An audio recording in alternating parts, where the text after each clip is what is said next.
నమస్తే, welcome to our channel. నేను మెస్సిరి. YCP ఎన్డీఏతోని కూటమి అవ్వబోతుందా? సో ఈ విషయాన్ని అంబటి రాంబాబే చెప్తున్నారా? సో లీక్లు అందిస్తున్నారా? సో ఈ అంశాన్ని మనకి వివరించడానికి మనతో పాటు ఉన్నారు ప్రముఖ senior journalist, political analyst CS Rao గారు. నమస్కారం సార్. నమస్తే సార్. ఇప్పటివరకు అంటే ఇది ఒక బ్రేకింగ్ న్యూస్ అనుకోవాలా ఏమనుకోవాలి నాకు అర్థం కావట్లేదు. ఎన్డీఏతోని వైసీపీ కూటమి అంటే జతగట్టనుంది అని చెప్పేసి వార్తలు వస్తున్నాయి. ఇది కూడా ఏంటంటే అంబటి రాంబాబు గారే వెల్లడించడం జరిగింది. మరి నిజంగా అది అయ్యే అవకాశం ఉందంటారా? ఇప్పుడు ఎన్డీఏలో భాగస్వామ్యం కాదని చెప్పి ఎవరన్నా అనుకుంటున్నారంటే రాజకీయంగా బాగా తెలిసినటువంటి వాళ్ళు ఎవరు అనుకోరు. ఎన్డీఏలో భాగస్వామ్యం అనుకుంటారు వైఎస్ఆర్ కాంగ్రెస్ పార్టీని కూడా. ఎవరు కూడా కాదని చెప్పి అనుకోరు. కారణం ఏంటంటే ఎన్డీఏలో డైరెక్ట్గా భాగస్వామ్యం అయింది తెలుగుదేశం పార్టీ, జనసేన. ఇండైరెక్ట్గా భాగస్వామ్యం అయింది వైఎస్ఆర్ కాంగ్రెస్ పార్టీ. వైఎస్ఆర్ కాంగ్రెస్ పార్టీలో ఉండేటువంటి లీడర్లే అనేక సందర్భాల్లో చెప్పారు వైఎస్ఆర్ కాంగ్రెస్ పార్టీని ఎన్డీఏలో భాగస్వామ్యం చేసుకోవడానికి ఆఫర్లు ఇచ్చారు.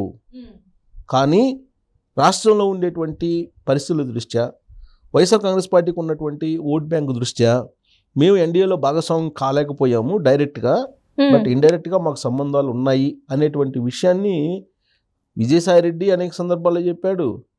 తర్వాత అంబటి రాంబాబు చెప్పారు, అనేక మంది వైఎస్ఆర్ కాంగ్రెస్ పార్టీ వాళ్ళు చెప్పారు. తాజాగా అంబటి రాంబాబు ఈ విషయాన్ని ప్రస్తావించినప్పుడు ఇండైరెక్ట్గా జగన్మోహన్ రెడ్డి వార్నింగ్ కూడా ఆయనకి ఇచ్చాడని చెప్పి కూడా తెలుస్తుంది. మాట ఎందుకు స్లిప్ అయ్యావు ఈ టైంలో, ఎలక్షన్ టైంలో అని. వాస్తవంగా నరేంద్ర మోడీకి జగన్మోహన్ రెడ్డికి మధ్య బలమైనటువంటి సంబంధం ఉంది అని చెప్పేసి వైఎస్ఆర్ కాంగ్రెస్ పార్టీ వాళ్ళు అనేక సందర్భాల్లో చెప్పుకున్నారు. ఈవెన్ సాక్షాత్తు జగన్మోహన్ రెడ్డి చెప్పారు కదా, అల్లూరి సీతారామరాజు విగ్రహ ఆవిష్కరణ సందర్భంగా నరేంద్ర మోడీ వచ్చినప్పుడు రాజకీయాలకు అతీతమైనటువంటి బంధం మా ఇద్దరికి ఉంది అని చెప్పి నరేంద్ర మోడీ అక్కడ ఉండగానే ఈయన చెప్పారు. ఎవరు? జగన్మోహన్ రెడ్డి. సో కాబట్టి వాళ్ళిద్దరి మధ్య బంధం లేకపోతే నిజంగా ఇప్పుడు సిఎస్ని మార్చాలి కదా, లేదు డీజీపీని మార్చాలి కదా, ఎందుకు మార్చలేదు అని అంటే డ్యూయల్ గేమ్ ఆడుతుంది బీజేపీ. ఇటు టీడీపీతోనే రెండింటితో డ్యూయల్ గేమ్ ఆడుతుంది. ప్లస్ జగన్మోహన్ రెడ్డి వదులుకోలేకపోతుంది. ఇందుకు కారణం ఏంటంటే వైఎస్ఆర్ కాంగ్రెస్ పార్టీ 2019 నుంచి ఇప్పటి వరకు కూడా, ఈ రోజు వరకు కూడా ఇండైరెక్ట్గా సపోర్ట్ చేస్తుంది నరేంద్ర మోడీకి కానీ, బీజేపీకి కానీ, ఎన్డీఏకి కానీ, ఎన్డీఏ ప్రభుత్వానికి కానీ. సో పార్లమెంటు వేదికగా కానీ, పార్లమెంటు బయట కానీ బీజేపీకి సపోర్ట్ చేస్తూ ఉంది, ఎన్డీఏకి సపోర్ట్ చేస్తూ ఉంది వైఎస్ఆర్ కాంగ్రెస్ పార్టీ. కేవలం క్రిస్టియన్ ఓట్ బ్యాంక్ కోసం, ముస్లిం ఓట్ బ్యాంక్ కోసం మాత్రమే డ్రామా ఆడుతుంది వైఎస్ఆర్ కాంగ్రెస్ పార్టీ. లేదంటే డెఫినెట్గా ఎన్డీఏలో భాగస్వామ్యం అయ్యుండేది. ఇండైరెక్ట్గా ఎన్డీఏకి సపోర్ట్ చేస్తూ వచ్చారు కదా అన్ని బిల్లులకి, అన్ని రకాల బిల్లులకి, పార్లమెంటు వేదికగా కానీ, పార్లమెంటు బయటకు కానీ జరిగినటువంటి అన్ని రకాల డిసిషన్స్కి సపోర్ట్ చేసింది వైఎస్ఆర్ కాంగ్రెస్ పార్టీ. లాస్ట్కి త్రిబుల్ తలాక్కి సపోర్ట్ చేసింది, వ్యవసాయ బిల్లులకి సపోర్ట్ చేసింది, సిఏఏకి అంటే పౌర స్మృతి దానికి సపోర్ట్ చేసింది, అన్ని రకాలుగా సపోర్ట్ చేసింది. రాష్ట్రపతి, ఉపరాష్ట్రపతి ఎన్నికల్లో బీజేపీ నిల్చోబెట్టినటువంటి అభ్యర్థికి సపోర్ట్ చేశారు, డైరెక్ట్ సపోర్ట్ చేశారు. ఇంతకన్నా నిదర్శనం ఏం కావాలి? వైఎస్ఆర్ కాంగ్రెస్ పార్టీ ఎన్డీఏలో భాగస్వామే అని చెప్పి చెప్పడానికి. కాకపోతే తేడా ఏంటంటే తెలుగుదేశం పార్టీ డైరెక్ట్గా భాగస్వామి అయింది, వైఎస్ఆర్ కాంగ్రెస్ పార్టీ ఇండైరెక్ట్గా భాగస్వామిగా ఉంది. రేపు రాబోయేటువంటి రోజుల్లో కూడా వైఎస్ఆర్ కాంగ్రెస్ పార్టీ ఎన్డీఏలో భాగస్వామిగా ఉంటుంది అని చెప్పి నమ్మిస్తూనే ఢిల్లీలో మరొక రకంగా జగన్మోహన్ రెడ్డి వ్యవహరిస్తున్నారు ఇప్పుడు తాజాగా అని చెప్పి వినిపిస్తుంది. ఎందుకంటే తెలుగుదేశం పార్టీ భాగస్వామిగా ఉంది కాబట్టి డైరెక్ట్గా ఎన్డీఏలో, ఇప్పుడు వైఎస్ఆర్ కాంగ్రెస్ పార్టీ బయట నుంచి భాగస్వామ్యం ఉంది.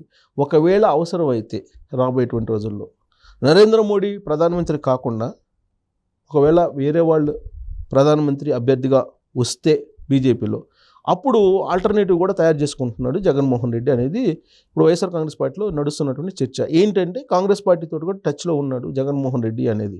కానీ ఇప్పుడు ప్రస్తుతానికి అయితే మాత్రం ఆయన ఎన్డీఏలో భాగస్వామిగానే వ్యవహరిస్తున్నాడు ఇండైరెక్ట్గా. లేదంటే ఎలక్షన్ ప్రక్రియ ఈ విధంగా జరగదు. ప్లస్ రఘురామకృష్ణరాజు ఏం చెప్పారు? జగన్మోహన్ రెడ్డి కారణంగానే నాకు నర్సాపురం టికెట్ ఇవ్వకుండా బీజేపీ అడ్డుపడిందని చెప్తున్నారు కదా. ప్లస్ ఇప్పుడు సీట్ల సర్దుబాటు విషయంలో కూడా బీజేపీ నో అంటుంది అని అంటే జగన్మోహన్ రెడ్డితో ఇండైరెక్ట్గా టచ్లో ఉన్నారు అనేది ఒకటి వినిపిస్తుంది. దీని అంతటికి కారణం ఏంటంటే జగన్మోహన్ రెడ్డి ఈ ఎన్డీఏలో భాగస్వామిగా తెలుగుదేశం పార్టీ కావాలి అనుకుంటున్నటువంటి టైంలో చంద్రబాబు నాయుడు ఢిల్లీ వెళ్ళి కూటమిలో చేరాలని ప్రయత్నం చేస్తున్నటువంటి సమయంలో ఆల్మోస్ట్ కూటమిలో చేరడానికి సిద్ధమైనటువంటి తరుణంలో జగన్మోహన్ రెడ్డి హడావుడిగా హుటాహుటిన విజయవాడ నుంచి ఢిల్లీ వెళ్ళారు ప్రత్యేకమైనటువంటి ఫ్లైట్లో. వెళ్ళి ఒక రోజు ఢిల్లీలో ఉన్నారు. పార్లమెంటు హాల్లో ప్రధానమంత్రి నరేంద్ర మోడీని కలిశారు. కలిసి కూటమికి సంబంధించినటువంటి పొత్తు వ్యవహారాలు మాట్లాడారు. మాట్లాడిన తర్వాత ఆ రోజు నరేంద్ర మోడీ ఇచ్చినటువంటి ఆఫర్ ఏంటంటే ఎన్డీఏలో భాగస్వామ్యం డైరెక్ట్గా కావాలి వైఎస్ఆర్ కాంగ్రెస్ పార్టీ. ఒకవేళ వైఎస్ఆర్ కాంగ్రెస్ పార్టీ కనుక ఎన్డీఏలో భాగస్వామ్యం అయితే తెలుగుదేశం పార్టీని మేము ఆహ్వానించాం. సో ఫస్ట్ ప్రయారిటీ మీకే ఇస్తున్నాము అని చెప్పి ఒక ఆఫర్ ఇచ్చి పంపించారు. ఆ తర్వాత దాదాపు 20 రోజుల పాటు స్తబ్దుగా ఉంది తెలుగుదేశం పార్టీ, జనసేన, బీజేపీ కూటమి వ్యవహారం ఫైనల్ కాల. ఎందుకంటే ఆ టైం మొత్తం జగన్మోహన్ రెడ్డికి ఇచ్చారు.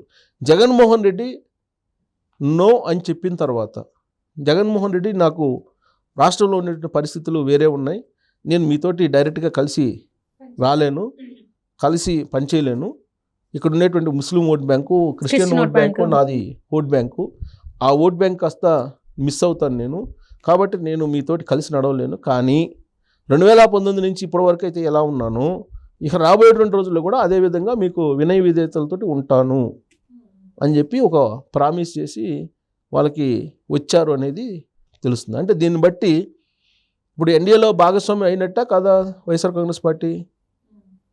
డైరెక్ట్గా అయినా ఇండైరెక్ట్గా అయినా సంబంధాలు కలిగి ఉన్నారా లేదా? అంటే ఫస్ట్ నుంచి కూడా జనాలలో ఆ అపోహ అయితే ఉంది, వీళ్ళతోనైతే కలిసే ఉన్నారు, కలిసే నడుస్తున్నారు అని చెప్పేసి అయితే అనుకుంటున్నారు. కానీ ఈ రోజు అది స్పష్టంగా చెప్తున్నారేమో అనిపిస్తుంది సార్. స్పష్టత వచ్చింది, ప్రజలకు కూడా స్పష్టత ఉంది. ఇంకొక ట్విస్ట్ ఏంటంటే బీజేపీకి సంబంధించి షేరింగ్లో ఏవైతే స్థానాలు వచ్చాయో ఇప్పుడు 6 చోట్ల పోటీ చేస్తుంది లోక్సభలో, అలాగే 8 చోట్లేమో అసెంబ్లీలో పోటీ చేస్తుంది.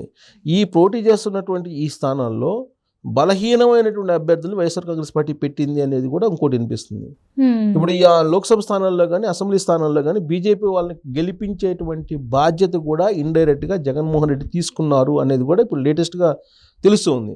అందుకే ఇప్పుడు బీజేపీ పోటీ చేస్తున్నటువంటి స్థానాల్లో అనకాపల్లి కానీ, అరకు కానీ, నర్సాపురం కానీ, రాజమండ్రి కానీ, రాజంపేట కానీ, తిరుపతి, ఈ ఆరు స్థానాల్లో ఒక అరకు తర్వాత తిరుపతి, బహుశా తిరుపతి కూడా గెలిపిస్తారేమో వైఎస్ఆర్ కాంగ్రెస్ పార్టీ. సో అరకు తప్ప మిగతా అన్ని చోట్ల కూడా గెలిపించుకునేటువంటి అవకాశం ఉంది, లేదంటే 6 కూడా గెలిపించుకునే అవకాశం ఉంది బీజేపీ అనేది కూడా వినిపిస్తుంది. కారణం ఏంటంటే జగన్మోహన్ రెడ్డి ఖచ్చితంగా పరోక్షంగా సహకరిస్తానని చెప్పి ప్రామిస్ చేశారు బీజేపీ నరేంద్ర మోడీకి అనేది. అందుకే ఈ మధ్యకాలంలో వచ్చినటువంటి సర్వేలో కూడా 6 స్థానాల్లో 5 బీజేపీ గెలిచే అవకాశం ఉందని చెప్పి సర్వేలు వచ్చాయి. వచ్చినటువంటి సర్వేల్లో కూడా 6 లోక్సభ స్థానాల్లో పోటీ చేస్తే 5 బీజేపీ 5 చోట్లకి బీజేపీ గెలిచే అవకాశం ఉంది అని చెప్పి. సో దీన్ని బట్టి అసెంబ్లీ అభ్యర్థులు కూడా నీకు బీజేపీ వాళ్ళు గెలిచేటువంటి అవకాశం ఉంది. దానికి కారణం ఏంటంటే జగన్మోహన్ రెడ్డి ఇండైరెక్ట్గా బీజేపీకి సపోర్ట్ చేసేటువంటి అవకాశం ఉంది. అందుకే ఇప్పుడు కూటమిలో ఉండేటువంటి పార్టీలకి సహకారం పూర్తి స్థాయిలో అందించటం లేదు బీజేపీ. కాబట్టి ఎన్డీఏలో భాగస్వామిగా ఒకవేళ డైరెక్ట్గా కనిపించకపోయినప్పటికీ జగన్మోహన్ రెడ్డి ఎన్డీఏలో భాగస్వామి. చంద్రబాబు నాయుడు డైరెక్ట్గా కనిపిస్తున్నాడు, జగన్మోహన్ రెడ్డి ఇండైరెక్ట్గా కనిపిస్తున్నాడు, అంతే తేడా. కాబట్టి ముస్లిం ఓటర్లు కానీ క్రిస్టియన్ ఓటర్లు కానీ ఆలోచించుకోవాల్సింది ఏంటంటే ఎన్డీఏలో భాగస్వామిగా నిజంగా ఉంది ఎవరు గత 2019 నుంచి అంటే జగన్మోహన్ రెడ్డి అని చెప్పి మనం భావించాలి. సో ఆ విధంగా ఆలోచించి ఆ విధంగా కనిపిస్తుంది కాబట్టి ముస్లిం ఓట్ బ్యాంక్ కానీ క్రిస్టియన్ ఓట్ బ్యాంక్ కానీ ఆలోచించి ఓటేయాల్సినటువంటి పరిస్థితి రాబోయేటువంటి రోజుల్లో నెలకొంది. అలా కాకుండా జగన్మోహన్ రెడ్డి ఏదో బీజేపీకి యాంటీ అనుకుంటే అది పప్పులో కాలేసినట్టే. Right sir, right. Thank you so much sir. Thank you.